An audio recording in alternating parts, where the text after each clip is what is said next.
Hi guys, welcome to Math Genius Marlica Sport Guild.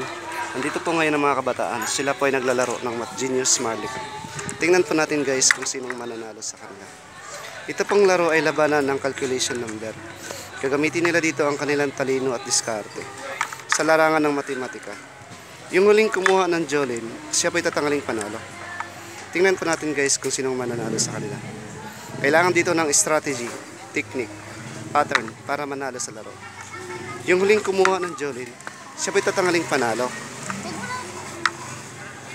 Sino kaya ngayon guys ang mananalo sa kanila? Pwede sila kumuha kahit ilan, depende sa kanilang diskarte. Ngayon po halos dalawa na lang pong may iwan ng Jolin. Parang alam na kung sinong mananalo nito. Ayun, checkmate corner na to. Wait ka, kasi sabi ko, ba't kasi kinuha mo dalawa? So dapat. Uy, gusto rin. Ayun, panalo siya. Huwag ako dito. Taro ka.